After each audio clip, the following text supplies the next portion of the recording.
যাকে আমরা চিনতাম ইনোসেন্ট গডেস হিসেবে, যার মিষ্টি হাসি আর স্নিগ্ধ অভিনয় জয় করেছিল কোটি মানুষের হৃদয়, সেই জাও লুসিকে রাতারাতি বদলে গেলেন। থাইল্যান্ডের মঞ্চে যা ঘটল তা কি কেবল একটি পারফরমেন্স, নাকি নিজের চেনা ইমেজ ভেঙে বেরিয়ে আসার এক মরিয়া চেষ্টা? ব্রা টপ, থং স্ট্রেপ আর ব্ল্যাক বুস্টিয়ার লুসির এই সেক্সি অবতার দেখে নেটিজেনদের একাংশ বলছেন তিনি কি তবে ব্ল্যাক পিঙ্ক এর লিসাকে নকল করছেন, আবার কেউ বলছেন এটাই তার আসল রূপ। 2025-এর সেই ভয়াবহ বিতর্কের পর লুসির এই কামব্যাক কি তার ক্যারিয়ারে নতুন মোড় আনবে, নাকি ডুবিয়ে দেবে বিতর্কের সাগরে? আজকের ইনডেপথ অ্যানালাইসিসে আমরা উন্মোচন করব জাও লুসির এই ভুল বদলের আসল রহস্য। গল্পটা শুরু করা যাক একটু পেছন থেকে। 2025 সালে জানুয়ারি মাস, জাও লুসির ভক্তদের জন্য সময়টা ছিল বিভীষিকার মতোই। তার প্রাক্তন কোম্পানির বিরুদ্ধে অপব্যবহারের অভিযোগ এবং লুসির নিজের শারীরিক অসুস্থতা, সব মিলিয়ে মিডিয়া থেকে প্রায় হারিয়ে গিয়েছিলেন তিনি। অনেকে ভেবেছিলেন চীনের এই টপ ড্রামা কুইনের ক্যারিয়ার হয়তো এখানে শেষ, কিন্তু ফিনিক্স পাখির মতো ঘুরে দাঁড়ানো যার স্বভাব, তিনি দমে যাওয়ার পাত্রী নন। দীর্ঘ বিরতির পর তিনি ঘোষণা করলেন তার কনসার্ট ট্যুর। শুরুটা হলো থাইল্যান্ড থেকে 9 মে। কিন্তু ভক্তরা কি জানতো যে লুসিকে তারা এতদিন দেখে এসেছেন, এই মঞ্চে তারা একদম অন্য এক লুসিকে দেখতে পাবেন? থাইল্যান্ড কনসার্টের এক একটি পারফরমেন্সে যেন ছিল আগুনের ফুলকি, কিন্তু আলোচনা তুঙ্গে ওঠে দুটি বিশেষ পোশাক নিয়ে। প্রথমত একটি ব্রা লাইক টপ এবং প্যান্টের উপর দিয়ে দৃশ্যমান থং স্ট্র্যাপ। চীনের মতো রক্ষণশীল সংস্কৃতিক পটভূমি থেকে আসা একজন অভিনেত্রীর জন্য এটি ছিল কল্পনাতীত সাহসী পদক্ষেপ। দ্বিতীয়ত একটি কালো বুস্টিয়ার এবং শর্টস পরে চেয়ারের উপর তার সে বোল্ড ড্যান্স পারফরমেন্স।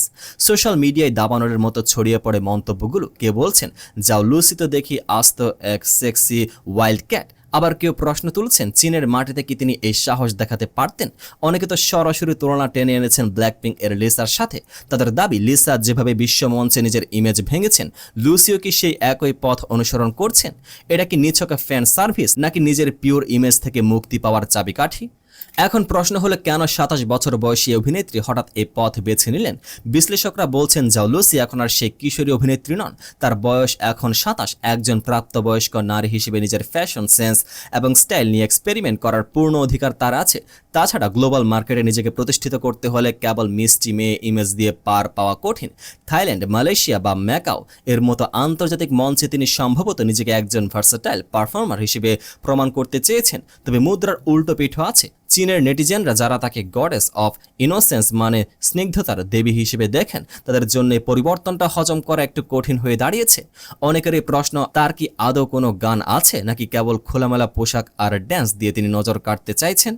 বিতর্ক যাই হোক, জাও লুসি আবারও প্রমাণ করেছেন যে তিনি টক অফ দ্য টাউন। 2025-এর সে কঠিন সময় পার করে তিনি যখন আবার ড্রামা সিরিয়ালে ফেরার কথা বলেছেন, তখন এই নতুন ইমেজে তাকে নতুন ধরনের চরিত্রে সুযোগ করে দিতে পারে। হয়তো আমরা খুব শীঘ্রই তাকে কোনো অ্যাকশন বা বোল্ড চরিত্রে দেখতে পাবো। সমালোচকরা যাই বলুক, জাও লুসির এই সেক্সি লিটল ওয়াইল্ড ক্যাট অবতার কিন্তু প্রমাণ করে দিল তিনি আর কারো ছকে বাঁধা পথে হাঁটতে রাজি নন। আপনার কি মনে হয় জাও লুসির এই পরিবর্তন কি তার ক্যারিয়ারের জন্য পজিটিভ, নাকি তিনি সত্যি লিসাকে অন্ধভাবে অনুকরণ করেছেন? কমেন্টে আপনার মতামত আমাদের অবশ্যই জানান। ভিডিওটি ভালো লাগলে লাইক দিন এবং এই ধরনের ইনডেপথ অ্যানালাইসিস আরও পেতে সাবস্ক্রাইব করে সাথে থাকুন, পেজটিকে ফলো করুন।